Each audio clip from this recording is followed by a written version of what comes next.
Olá você, telespectadora. Olá você, telespectador do Opinião Litoral. A partir de agora você acompanha a edição desta terça-feira. Participam o Roberto Mohamed, comentarista, a gente recebe com muita honra, com muito prazer, pela segunda vez, a deputada estadual Janaína Pascoal, do PRTB, que é candidata ao Senado, à vaga paulista do Senado. Mohamed, apresenta um pouquinho melhor a Janaína para a telespectadora e para o telespectador que já conhecem bem ela, né? Boa tarde. Boa tarde, Paulo. Eu disse na primeira vez que a Janaína esteve aqui no programa, e a gente tem que agradecer o fato dela ter vindo presencialmente no programa, para uma região como a nossa, que ela conhece, e a Janaína é a musa de muita gente na área do direito, porque ela construiu uma história que muita gente pode considerá-la, e eu disse isso na primeira vez que ela veio, de direita, eu não entendo ela como sendo de direita, eu acho que a Janaína defende honestidade e retidão, o que são coisas bem diferentes de posições ideológicas. Eu tenho orgulho de estar sentado no mesma bancada que ela, porque, além de... O Brasil a conheceu por causa de pedido de impeachment da Dilma. Uhum. Mas eu já a conhecia como professora da USP. E acho que foi uma economia, e que, na verdade, ela mesma não sabia a força que ela dispunha quando saiu deputada estadual. Ela poderia ter sido a deputada federal mais votada, até mais do que o filho do Bolsonaro. Mas foi um aprendizado, acredito, para ela, porque uma coisa é você conviver com políticos à distância, outra coisa é depois você ter que conviver com eles do teu lado. Tem gente que não consegue conter a alergia.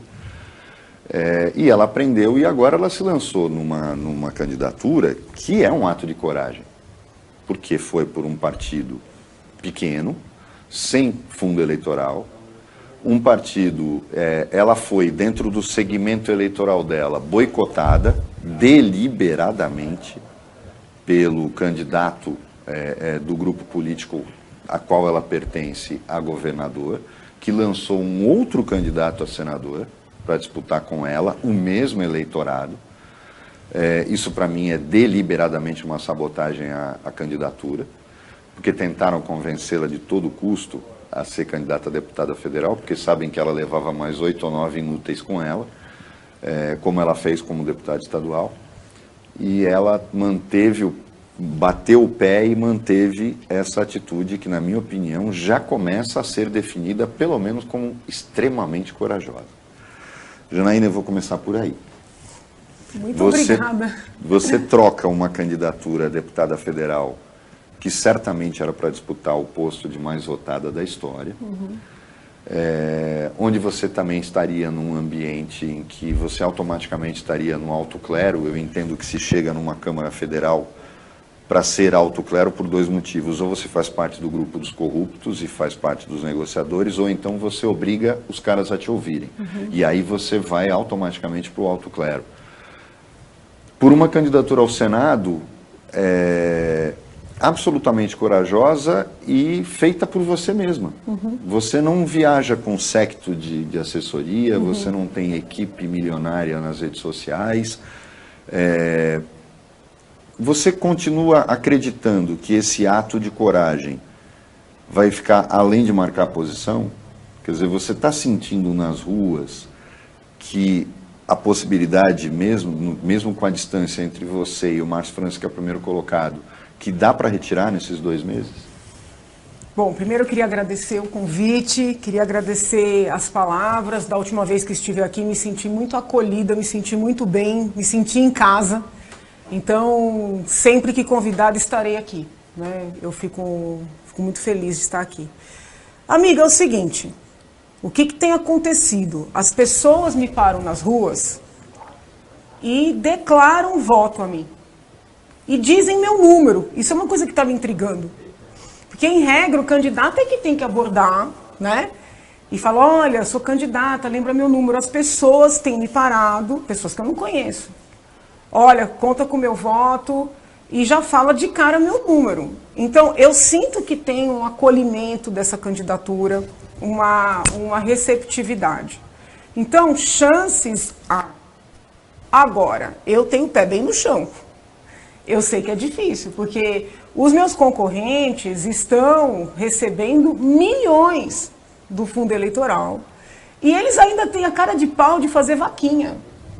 Porque eu fico pensando, o cidadão que já ganha milhão, mais de milhão, porque milhão está ganhando deputado. Candidato ao Senado, eu ouvi falar de coisa de 20 milhões, entendeu? Ainda tem a cara de pau de fazer vaquinha, pedir dinheiro para a população, e o povo doa, né? Então estão fazendo. Eles têm tempo de TV, que inclusive o programa, né, já tá em andamento. E eu não tenho tempo de TV, estou numa sigla pequena, com pouca estrutura, né? Então, assim, a dificuldade é real. Esse ponto que você trouxe muito bem, né, infelizmente, houve a deliberada decisão de dividir o eleitorado centro-direita. Foi deliberado. O motivo, não sei.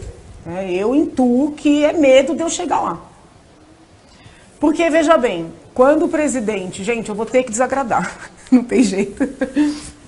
Quando o presidente lança um candidato como o seu, né, pede voto para esse candidato, ele está deliberadamente dividindo os votos de centro-direita e, a meu sentir, entregando a cadeira para a esquerda. O Lula, na contramão, foi muito hábil a unir o candidato do PSB, que ele queria tirar da corrida para o governo, o presidente do PSOL, que é o primeiro suplente, né, o próprio PT e outras siglas de esquerda. Então, ele concentrou um potencial de votação muito grande. Então, o presidente está fazendo o contrário do que o Lula fez com relação ao Senado. Lembrando que é uma eleição de um turno e nós estamos falando de uma única cadeira. Então, é fato que o presidente está entregando a cadeira para a esquerda. Qual é a minha hipótese? É melhor ter um esquerdista lá que negocia do que alguém que efetivamente defende as pautas, mas se tiver coisa errada, vai falar. Você tem uma decepção grande com o presidente Jair Bolsonaro por essa atitude política desse momento? E uma observação importante. Santos teve um prefeito na década de 80 chamado Oswaldo Justo, que eu ouvi do Oswaldo Justo o seguinte, como no judô ele falou assim, a força do meu adversário é o dinheiro, é pelo dinheiro que ele vai cair. Você enfrenta essa situação. No judô você derruba o adversário com a energia dele. Entendi. Se a energia do adversário é o dinheiro, é pelo dinheiro que você pode derrubar. Então é o seguinte, eu não tenho decepção, porque eu sou uma pessoa muito pé no chão. Né? Quem trabalha na área do direito penal vê de tudo a vida inteira, entendeu? Né? A gente vê avô estuprando neto. Como um candidato que diz uma coisa, mas age num caminho contrário, vai decepcionar? São as humanidades, entende? Né? O meu papel é indicar essas incompatibilidades, essas incongruências, é tentar alertar a população, que de certa forma sempre foi o meu papel, seja como professora, seja como advogada, entendeu? Tentar mostrar para as pessoas como elas são manipuladas. Né? Isso que me incomoda as pessoas serem manipuladas, as pessoas serem claramente enganadas e eu vejo com clareza, mas as pessoas não enxergam, entendeu? Então meu papel é um pouco esse, independentemente do resultado. Por que eu decidi correr esse risco real, né? De sair de uma... Por exemplo, eu nem precisaria ir à federal, poderia tentar a reeleição aqui. Eu gosto da Assembleia, eu gosto do meu trabalho aqui, eu acho que eu estou ajudando muito a população. Sair de uma reeleição segura ou de uma eleição a federal segura para uma... Não é uma aventura, porque tem fundamento, mas para algo muito incerto. Porque olhando a minha formação, né, o meu background, assim, e as necessidades do Senado, eu entendo que eu sou necessária lá. Eu entendo. Então eu preciso me apresentar como uma possibilidade para o povo de São Paulo, para o povo brasileiro. Eu não estou me omitindo. A minha tese de livre docência na USP foi sobre crimes omissivos. Talvez isso marque muito a minha vida, você entendeu? Eu não consigo me omitir. Se eu vejo uma situação em que eu posso ser determinante, eu não gosto de me omitir. Então, eu acho assim, eu estou apresentando meu nome, tenho muito trabalho realizado, entendeu? Assim, enquanto as outras pessoas fazem campanha, com coisa de muito marketing, eu mostro o que eu fiz, o que eu faço, o que eu penso, com clareza, com honestidade. E Deus vai decidir por meio do povo. É meio que essa dinâmica, sabe?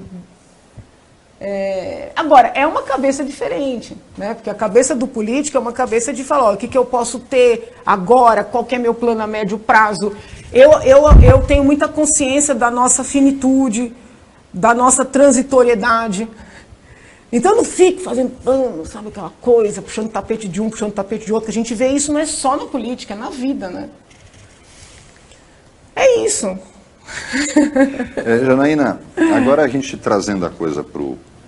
Não é uma aventura, porque você está em segundo lugar. Terceiro, né? Não, segundo. As pesquisas, a maioria mostra em segundo. Tem Esse uma ou outra que coloca o astronauta um pouco na frente.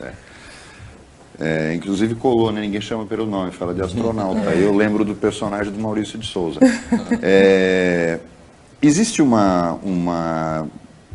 talvez a tua insistência nessa colocação em relação ao Marcos Pontes, nas redes sociais você tem colocado muito isso, talvez fosse a hora de você descolar dessa dinâmica e ir para uma de marcar posição mesmo. Tá? O problema, o candidato, o primeiro colocado que é teu problema, não o terceiro colocado. Porque senão é aquela briga para ficar em segundo, só que segundo não se elege, e não é nem suplente, porque existe uma legislação absurda em que você elege um senador que muitas vezes não é, ninguém nem sabe quem é. Ninguém sabe quem é, tem razão. Em alguns estados se vende vaga, é o cara que financia a campanha. A vaga de suplente. Não, e eu recebi propostas indecentíssimas. De ser a suplente. Não, de ser a suplente, ou de receber dinheiro para colocar pessoas que não tem nada a ver com a vida pública como suplentes, entendeu? Então eu falei, não, vou fazer tudo do jeito que eu acho que tem que ser. Se der certo, é um case. Se não der certo, também tem que escrever sobre isso. Janaína, essa postura não te isola? Por exemplo, você foi responsável por eleição de 9 na Assembleia Legislativa, dentro de um grupo político. Fora os que se elegeram também na Assembleia Legislativa. Isso não te isola, porque na Assembleia Legislativa você fica praticamente uma Lone Ranger, né? Mesmo fazendo parte de um grupo político. Esse teu isolamento não é ruim? Não te incomoda às vezes? Veja, vamos lá. Como, por exemplo, eu não me sinto isolada dentro da Assembleia, porque eu participo muito da vida da Assembleia e eu tenho uma dinâmica de trabalho, de ouvir muito os meus colegas, de compartilhar com eles os meus entendimentos sobre cada projeto, eu pesquiso muitos projetos, então não existe um isolamento, tá? Eu realmente convivo muito bem dentro da Assembleia. Agora, eu tenho alguns pensamentos que eu entendo que são pensamentos muito únicos e nesse sentido existe sim um isolamento, mas não é só na política. Foi assim na advocacia, foi assim na docência. Eu acho que é uma característica minha, entendeu? Então eu acho errado, por exemplo, eu tenho falado isso muito, um cidadão que não tem voto, que não tem representatividade, mas é presidente, é dono de um partido, tem a caneta, tem um cofre de milhões até perto de bilhão, e decidir quem pode ser candidato, porque isso é o que acontece. Então, essa ditadura dos partidos, que as pessoas se iludem, falam, não, tem que fortalecer os partidos, isso é tudo ilusão. Essa ditadura dos partidos que a gente vivencia, ela está afundando esse país. Eu lanço aqui um desafio, pega todos os presidentes de partido e bota para ser votado sozinho, sem puxador. Nenhum se elege. A proposta mas do eles mandam em quem a gente vai votar. Se quiserem sabotar o presidente Bolsonaro nas vésperas, acho mais difícil, mas o ex-presidente Lula, às vésperas, podem. Arruma um papelzinho que faltou, esquece um negocinho, entendeu? Eles mandam e desmandam. Os presidentes dos partidos são as maiores autoridades nesse país. Opinião Você perguntou alguma coisa que eu não me lembro. Do Distritão. Ele não teria sido um passo inicial? Porque ele iria transformar todas as candidaturas em majoritárias? O bom desse modelo, né, é que você sabe quem você está elegendo. Entendeu? Você sabe quem você está elegendo. Porque hoje a pessoa vota numa pessoa que tem um conjunto de ideias, um conjunto de compromissos e leva alguém que ninguém conhece. Como é que vai cobrar daquela pessoa que nunca se comprometeu com nada? Correção, coerência, entendeu? Então, o sistema vigente é muito ruim. Muito ruim. Opinião Litoral volta depois do intervalo bem rapidinho.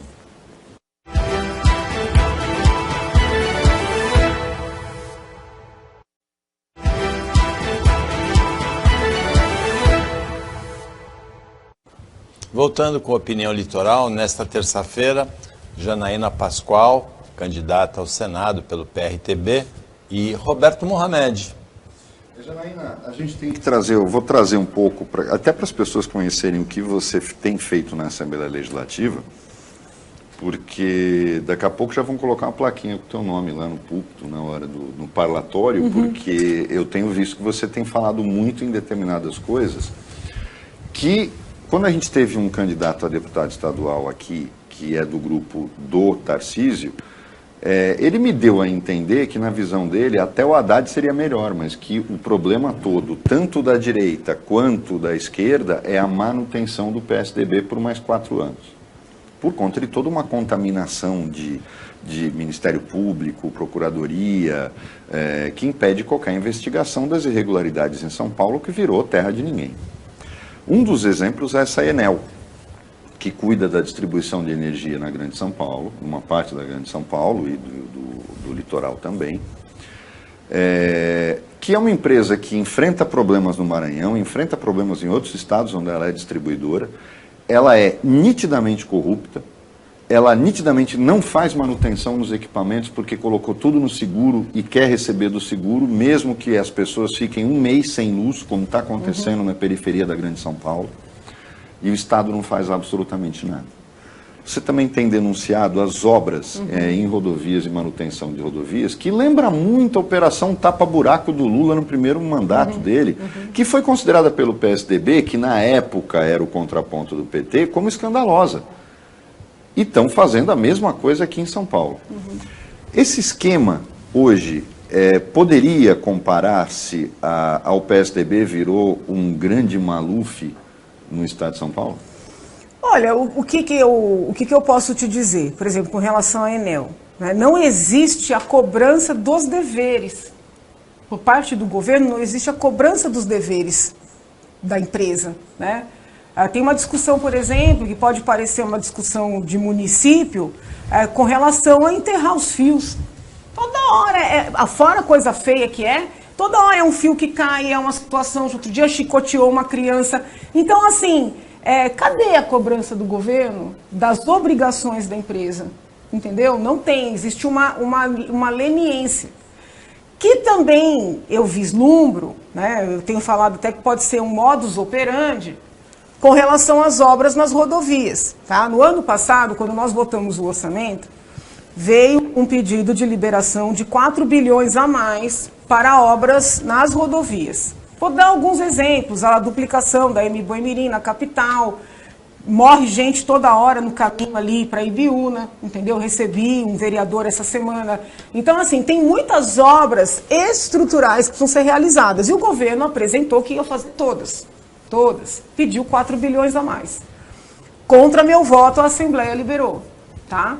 Aí eu fui lá no Palácio, falei, ô governador, o Rodrigo Garcia era vice, mas estava no lugar do Dória, que o Dória estava de férias. Falei, ô governador, cadê a programação dessas obras? Porque tudo bem, eu votei contra, eu perdi, mas eu quero a programação.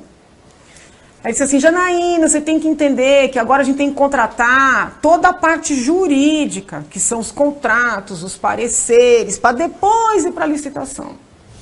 Bom, isso era dezembro, até agora. O que eu mais recebo é e-mail, é gente no gabinete dizendo, doutora, estão fazendo aqui, tem uma placa, mas estão passando asfalto em cima de asfalto bom. São obras de embelezamento. Tá? Não são obras estruturais, por exemplo, fazer um acostamento, fazer uma passarela, fazer uma duplicação, coisa significativa, né? Não tem. Aí a gente faz requerimento de informações. Fiz vários, para várias obras. Aí vem, não, porque teve uma dificuldade na desapropriação. Não, porque demorou por causa da pandemia. Não, porque um concorrente que perdeu embargou. Então, o que eu percebo? Tá? Então, eu posso falar o que eu percebo. Não posso afirmar, né? Mas eu percebo o seguinte, faz uma licitação, ganha o menor preço. Só que passou um período ali de 6 meses, eles fazem um reequilíbrio econômico. Aí faz um aditivo, aumenta. Aí aquele que perdeu, porque tinha oferecido uma proposta maior, fala, peraí, mas se era para ganhar isso aí, então eu tinha proposta mais barata, o cara vai à justiça e embarga. Isso é em toda obra. Aí eu fico pensando, meu Deus, será que é possível ser tão incompetente? Não avaliar o tempo para uma desapropriação? Não avaliar essa questão dos concorrentes? Será que sempre é surpreendido com uma contestação judicial? Quando a incompetência é demais, a gente desconfia, entendeu? O santo desconfia. Então eu estou muito incomodada com relação a esse atraso nas obras. Com todo respeito ao colega que esteve aqui antes, né, eu não entendo que o PT seja melhor, porque o PT e o PSDB trabalham juntos aqui em São Paulo desde sempre, eles são parceiros. A própria Assembleia, a mesa é dividida entre PT, PSDB e o antigo DEM, que agora é União, desde sempre. Né, o presidente é sempre do PSDB, a primeira secretaria é sempre do PT e a segunda secretaria é sempre do DEM, que agora virou União, mas o DEM tem uma força aqui em São Paulo que independe um pouco do que era o PSL, né? O DEM engole aqui, o pessoal não gosta que a gente fale, mas o DEM engole o PSL aqui em São Paulo. Então eu não acho que vai melhorar, eles estão só mudando de posições, é como o Alckmin hoje, né? Que é PSB, mas na verdade é PSDB, entendeu? Então eles estão sempre ali juntos, não acho que vai melhorar. Agora, que o Ministério Público precisaria olhar essas obras, né, porque os dinheiros são liberados, os pagamentos são feitos. Agora, eu acabei de fazer mais um requerimento de informações. O requerimento do requerimento. Que eles disseram, a obra parou porque demorou para desapropriar. Eu falei, bom, e quanto já pagou nisso aí? Porque aí tem outro problema. Eles pagam, é feito um pedacinho da obra. Aí fica parado por anos. Quando retomam, o material que foi utilizado naquele primeiro pedacinho ou não existe mais, ou já não é mais compatível, ou o que está construído ficou obsoleto. Então, além de tudo, é dinheiro jogado fora, entendeu? E que permite uma renegociação de contrato. Então, eu não sei se é porque eu tenho essa vivência do direito, que eu enxergo isso com clareza, não sei. Mas eu entendo que sim, o Ministério Público haveria de ter uma atuação mais firme nessa seara. E isso você não vê? Eu acho que poderia ser mais firme. Janaína, seria um Oscar, assim, pelo conjunto da obra? O quê? O conjunto dessas licitações merece não olhar cada uma individualmente, mas você olhar o conjunto delas merece uma ação do Ministério Público? Eu entendo que teria que ter ao menos um questionamento. Por que tantas obras são embargadas? Por que não tem um preparo jurídico para enfrentar e para prevenir, vamos dizer assim, né? Então, talvez não tenha tanta competência. Porque são excelentes gestores, mas são excelentes gestores que não conseguem terminar uma obra.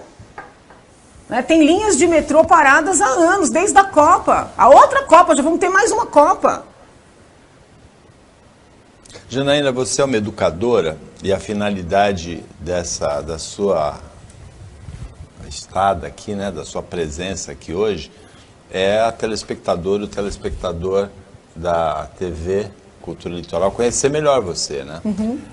Você é uma educadora e a educação talvez seja, na minha visão, a principal questão brasileira. A questão que mais merece atenção do poder público nas 3 esferas. O que você pretende levar para Brasília no teu campo de educação? Não, na verdade, a minha pauta em Brasília, a minha ideia, obviamente que eu tenho esse olhar pela educação. Primeiro, a gente tem que combater a corrupção na educação, porque não é verdade que tem pouco dinheiro na educação no Brasil. Tem muito dinheiro, mas ele se esvai. Inclusive, 25% do orçamento de cada prefeitura. A questão não é orçamento. Então, assim, a primeira coisa que eu quero fazer é combater os desvios, que são muitos na educação, E esses desvios, eles vêm ao longo de vários governos. Né? Isso e aí todo mundo vê, todo mundo sabe. Então, a minha pauta anticorrupção, penso eu, vai ajudar muito na educação. Tá? Eu tenho uma predileção pelo ensino profissionalizante, eu tenho uma predileção pelo ensino mais concreto, mais informativo.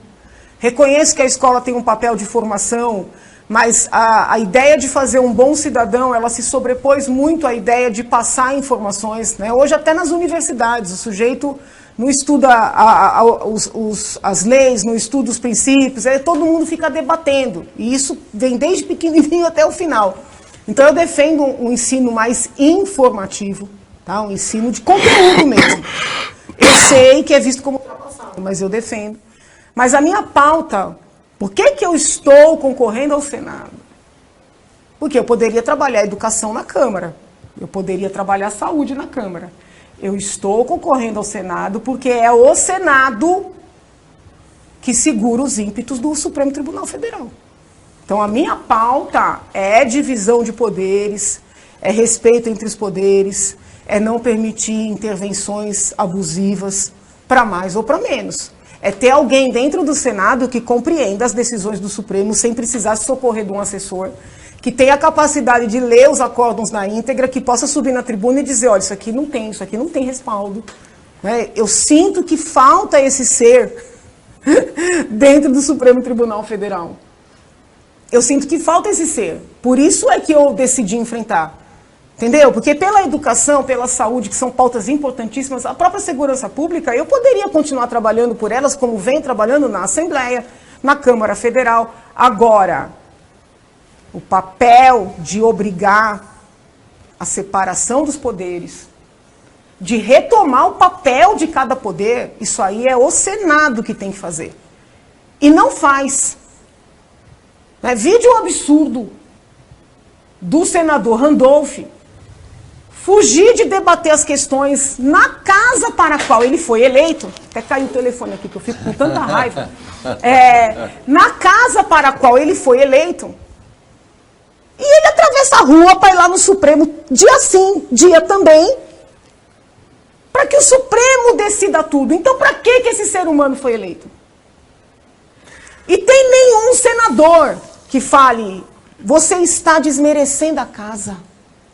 Porque se você é eleito para ser deputado federal, se você é eleito para ser senador, você tem que debater na casa para a qual você foi eleito. Quando você vai pedir arrego para outro poder, está mostrando que você não tem competência para estar onde está e que a casa para a qual você foi eleito não tem papel. Então fecha. Agora vão dizer que eu estou pedindo para fechar. Não é isso. Mas é compreensível. Nós não vemos mais os parlamentares debatendo as grandes questões da nação dentro do parlamento. Então, a minha pauta é resgatar o papel do parlamento, o papel das casas do Congresso, entendeu? É para isso que eu estou encarando isso aí. E, Janaína, por que você acha que... Porque a gente está vivendo um momento que é paradoxal. Porque se acusa o Bolsonaro de ser golpista, e eu acho que a fala dele é golpista, as ações não, mas a fala é. Só que, no entanto, o Supremo tem dado passos que nem a ditadura deu. Não deu, amigo. A gente que é da área sabe. Eu fui aluno do Alexandre de Moraes no Mackenzie, quando ele era promotor de justiça. E eu me espanto com esse inquérito das fake news e esse inquérito contra os ataques ao Supremo, porque é um direito sagrado, por exemplo, da nossa profissão. Se eu tiver que criticar o Supremo ou o STJ, eu tenho todo o direito de criticar. Mas é claro. Eu não posso atacar, eu não posso colocar uma bomba na porta dele. Mas como assim? Eu não posso falar mal de um ministro, eu não posso atacar o mérito de uma decisão de um ministro. Por exemplo, eu tenho a visão clara. Se ele não tivesse mandado prender o Daniel Silveira, ninguém sabia quem ele era. Porque ele tinha 12 mil seguidores nas redes sociais. Quer dizer, ele transformou... Ao condenar uma fala idiota, absurda, irresponsável de um cara que ninguém conhecia, ele transformou o cara em celebridade, ao dizer que ele não podia falar aquilo quando a Constituição diz que ele pode falar o que ele pensa, ele só não pode ser anônimo. É isso que a Constituição diz. Aí, mas a minha pergunta para você é específica, puxando isso que você falou do Senado. Você acha que foi essa omissão, esse vácuo que gerou esse abismo entre judiciário e executivo? Claro, mas eu falo, óbvio que eu não imaginei que a situação ia chegar onde chegou. E se não houver uma contenção, vai piorar. Porque esses movimentos autoritários, eles vão se alargando, entendeu? Ah, não, já chegou no limite, não chegou nada, vai piorar. Lá atrás, antes de pensar em me candidatar, eu dizia para os meus alunos, falava, gente, está estranho isso aí. Os deputados toda hora é mandado de segurança, é ação disso, ação daquilo no Supremo. Eles estão se inferiorizando, se infantilizando e passando um poder muito grande para o judiciário. Eu dizia isso lá atrás. E a coisa cresceu. Então, assim, os agigantar, né, o agigantar de um poder, ele só acontece com o apequenar do outro. A culpa, a origem é do legislativo, sim. Ou porque é gente que não está nem aí para nada, ou porque é gente que só quer ter o cargo para se promover, ou porque é gente que deve. Porque se o cidadão deve, e o foro dele é o Supremo, como é que ele vai questionar? Ele deve. Entendeu? Então é um ciclo vicioso que se estabeleceu. E a coisa está indo por um caminho que é muito assustador. E a tua fala procede, porque na ditadura militar, e eu sou contra qualquer ditadura que fique registrado, de direita, de esquerda, civil, militar, não posso, sou contra, mas havia uma preocupação mínima com a legalidade. As ações do ministro são absolutamente anti-legalidade. Não tem nenhum respaldo. Não tem nenhum respaldo para um ministro do Supremo decretar busca e apreensão em pessoas que não têm foro privilegiado. Ou seja, ele já não existe mais regra processual para ele. Não existe. Percebe? É muito assustador.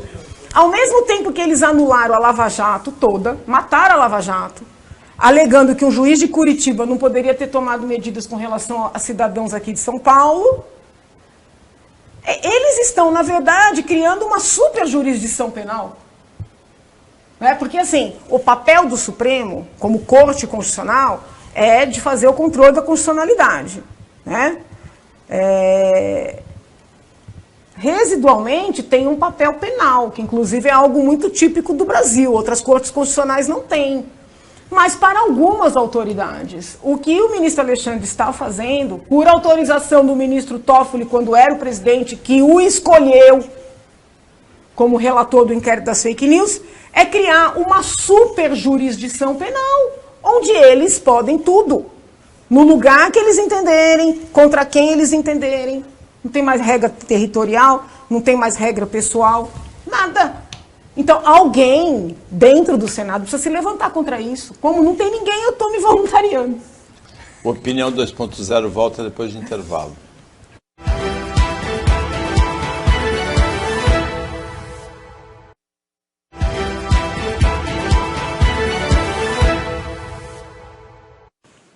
Voltando para o último bloco do Opinião Litoral desta terça-feira, a gente recebe com muito prazer, com muita honra, a Janaína Pascoal, deputada estadual, candidata ao Senado pelo PRTB, e o Roberto Mohamed participa. Janaína, você tem um gabinete aberto, você tem um mandato exercido principalmente individualmente, pessoalmente, né, contato direto com o eleitor. Qual é a principal reclamação, a principal queixa, qual é o principal desejo do cidadão hoje? Olha, por incrível que pareça, muito embora seja uma pauta mais municipal, se eu tivesse que fazer uma escala, né, das queixas, é o barulho. É o barulho, é o pancadão, entendeu? É telefonar para a polícia porque está com pancadão, porque o barulho está demais, a polícia não vai. Em várias localidades, por óbvio, isso atinge mais a capital, mas também me ligam do litoral, me ligam do interior já, entendeu? Então essa parte ela é muito constante. Essa é uma questão de cidadania, né? Sim, tem muita essa reclamação. Muitas questões de saúde, né? Que não consegue um remédio, que não consegue um tratamento, que foi mal atendido. Muitas queixas de perseguições a funcionários públicos. Muitas queixas, por exemplo, que é um negócio que eu não entendo, isso é maldade, né? Vamos supor, você é uma funcionária pública no sistema penitenciário, casada com um funcionário também do sistema, parece que eles fazem de propósito, coloca a esposa num canto e manda o marido para outra, entendeu? Ou você é um policial que está ali trabalhando perto da sua residência, tem filhos pequenos, eles transferem para o outro lado, é como se fosse um exercício de arbítrio, entendeu? Então, muita queixa, né, de perseguições a funcionários públicos. Se o funcionário fez uma coisa errada, ok, né, mas não, é arbítrio. E isso é muito ruim, porque a pessoa trabalhar perto da família, né, até para o preso, existe o princípio de você tentar fazer com que o preso cumpra a pena perto da sua família, princípio de humanidade. Mas para os funcionários públicos no estado de São Paulo, isso não é observado. Então, eu acho muito cruel. Sabe? Muito cruel. Atualmente, eu recebo muitas reclamações, mas muitas reclamações de funcionários públicos e alunos perseguidos por não quererem se vacinar ou por não quererem tomar todas as doses da vacina, porque assim, a indústria farmacêutica vai criando dose de reforço, e o governo de São Paulo está impondo como uma obrigatoriedade. Eu sei que é polêmico, nunca falei contra a vacina, trabalhei muito para que todos tivessem vacina disponível, né, em São Paulo, trabalhei muito mesmo, tem vários requerimentos, Você indicações. se vacinou? Eu tomei a primeira dose, mas eu tive uma reação alérgica muito forte, aí foi recomendado eu não tomar a segunda. Eu acho que é um direito do indivíduo decidir, e quem se vacinou está protegido, não tem por que exercer o arbítrio sobre o outro, né? E os funcionários da USP, da Unesp, da Unicamp, da UFSCar, estão sendo afastados, tendo seus salários suspensos. Os estudantes que passaram nos vestibulares mais difíceis estão sendo afastados das vagas que conquistaram na graduação, na pós-graduação. Então, realmente, é muita reclamação nesse sentido, muita mesmo. Janaína, tem um outro movimento que eu acho que você acompanha na Assembleia, em relação a uma ação deliberada do governo do Estado de enfraquecimento paulatino, e não começou neste governo, da Polícia Civil. Começou lá atrás, quando desvincularam a Polícia Técnica da Polícia Civil e fizeram com que os peritos tivessem autonomia, não fossem mais subordinados aos delegados.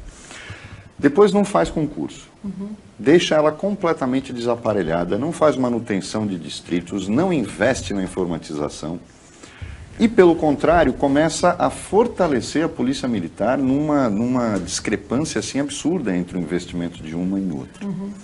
Ao mesmo tempo, a gente acompanha, na sexta-feira falamos aqui, que cresceu exponencialmente os atos de violência da PM, uma violência injustificada num agente da lei. Eu citei aqui que parece que tiraram o psicotécnico do concurso para soldado. Você nota isso lá? Você vê por parte de alguns deputados, pelo menos uma parte da Assembleia preocupada com isso que está acontecendo no âmbito da segurança pública em São Paulo? Eu tenho muita preocupação com esse sucateamento da polícia. Em termos de remuneração, todas as polícias estão sofrendo. A militar, a civil, a técnico-científica, mas esse sucateamento, né? De você não ter concursos, ter muitos vácuos na carreira da Polícia Civil, a questão também das delegacias. Eu fiz visitas às tais salas lilás, né, que seriam para fazer um atendimento tecnológico da mulher vítima de violência. O João Dória declarou isso, anunciou isso, para inglês ver. Porque eu fui visitar algumas unidades, está tudo lá, existe o equipamento, mas ninguém foi treinado, não disponibilizaram o software para tomar esses depoimentos, entendeu? Então, assim, muitos anúncios, mas pouco trabalho para que as coisas aconteçam na realidade. E eu tenho uma preocupação, porque como professora sempre fui muito defensora da tecnologia, das perícias bem feitas, e me intriga muito o fato de, no estado mais rico da federação, não haver investimento nem nos institutos, nem nos IMLs, nem no Instituto de Criminalística. A região aqui passa por isso. Então, eu não sei se foi no dia que eu vim aqui, mas eu estive aqui recentemente, acho que foi outra data, visitando o IML, que inclusive ficou inundado, né?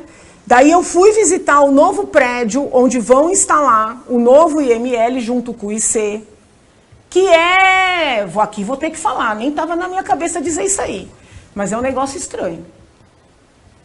Por quê? Porque os coordenadores das polícias técnico-científicas aqui da região deram parecer contrário a instalar o IML e o IC juntos nesse terreno que foi alugado. Apesar de ter o parecer contrário, não sei se isso aqui chegou para vocês, não? Isso aqui eu estou apurando. Apesar de ter o parecer contrário, alugaram esse prédio. Estão fazendo uma obra para adaptar o prédio. É um bairro residencial, as entradas não são compatíveis, por exemplo, com aqueles veículos que vão levar os cadáveres. Nós acompanhamos, a vizinhança não quer... Os cadáveres para fazer as perícias. Não é um lugar seguro, porque, veja bem, eu fui visitar o IC aqui. Tem salas e salas de armas, de drogas, né? Como é que vai guardar droga e arma ali, num bairro residencial, com poucas entradas, num ambiente onde vão fazer as perícias nas vítimas vivas e nos cadáveres? Como é que vai ser a segurança ali? Não tem. Aí eu fiz requerimento de informações, perguntando tudo isso e perguntando qual foi o critério para alugar esse prédio. Não responderam. Responderam, mas não é aquela resposta que a gente entende que é, vamos dizer assim, exaustiva. Então nós temos um problema, né? E eu fiquei muito chateada, por quê? Porque quando eu assumi, eu pedi para reformar o IML na tribuna, em reuniões com os secretários, porque tem umas reuniões que os secretários vão prestar ali satisfação para os deputados. Eu gosto de participar dessas reuniões. Então eu falei, olha, gente, os IML estão abandonados, falta funcionário. Os claros no IML são absurdos. Aí eu oficiei, quando é que vão fazer concurso, quando é que vão chamar funcionários. Então a gente pediu para melhorar. Teoricamente, ao cuidar dessa mudança, eles estão atendendo. Mas estão atendendo mal, entendeu? Sabe assim, você pede, atende, mas atende mal. Então assim, será que tem interesse em combater o crime de verdade? Deixando o IML aqui do jeito que está, o IC do jeito que está, parece que é coisa do século passado.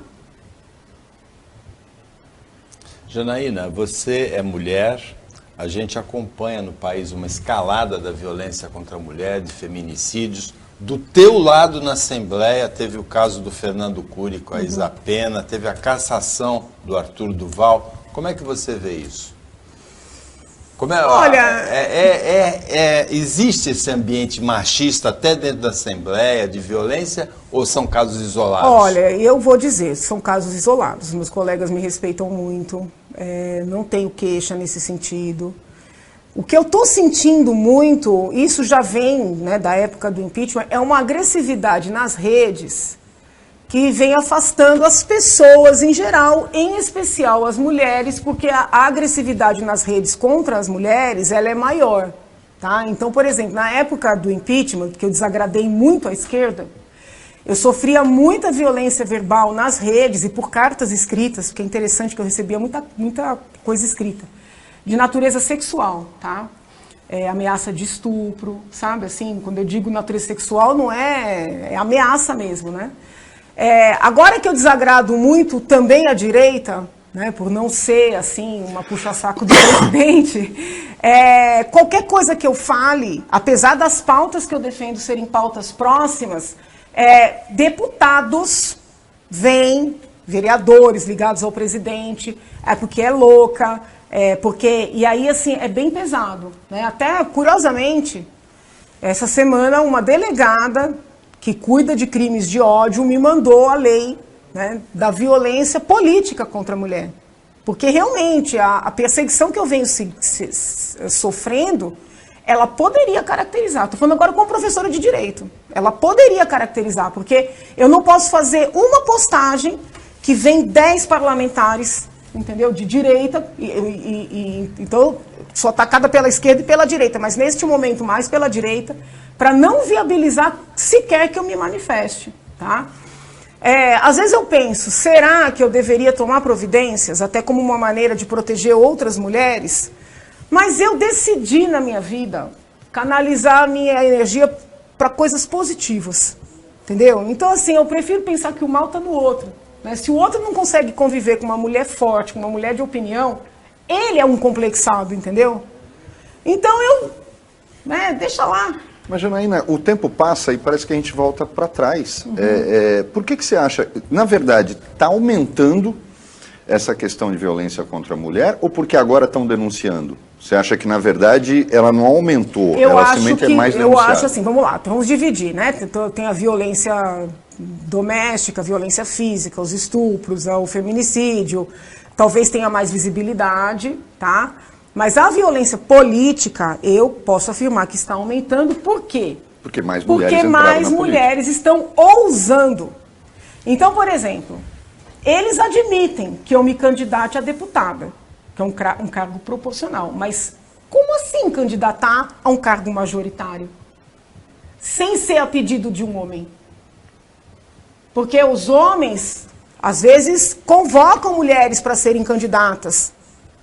Para pegar fundo, para pegar recursos, para dividir, para devolver. Para cumprir a lei. Para cumprir cota. Agora, como assim uma mulher ousa se candidatar sem que nenhum homem peça? Pior, os homens pedem para ela se retirar e ela não se retira. Então, eu fiz questão de manter, até para dar exemplo para as meninas e para eles entenderem que mulher participa de igual para igual no ambiente profissional, no ambiente educacional e no ambiente político. A minha candidatura ela tem um efeito pedagógico. Janaína, a gente chegou no final do nosso tempo, foi um prazer e uma honra realmente receber você, é sincero isso. Você quer usar um espacinho final para uma mensagem para a telespectadora, para o telespectador da Cultura Litoral? Sim, eu quero agradecer imensamente o espaço, a liberdade aqui, eu sempre me sinto muito livre. E quero dizer especialmente para você criança, para você adolescente, para você jovem, prepare-se. Prepare-se porque esse país precisa de quadros, né? A nossa história não termina em 2022, serão muitas as eleições, né? E a gente precisa de gente boa, gente com coragem, gente bem preparada. Né? Então, confiem no nosso país, não desanimem, preparem-se para preencher os espaços, porque se o bem não preenche, o mal ocupa. É isso. Muita saúde. Chegamos ao final da opinião, agradecendo a presença da Janaína Pascoal, candidata ao Senado pelo PRTB por São Paulo, do Roberto Mohamed, comentarista da TV Cultura Litoral, do trabalho da equipe técnica e agradecendo principalmente a você que acompanhou a gente mais essa edição. Até amanhã, nesse mesmo horário de 1h25, lembra? Depois do horário eleitoral, um pouquinho depois da meia-noite na reapresentação. E uma ótima terça-feira para você que você merece.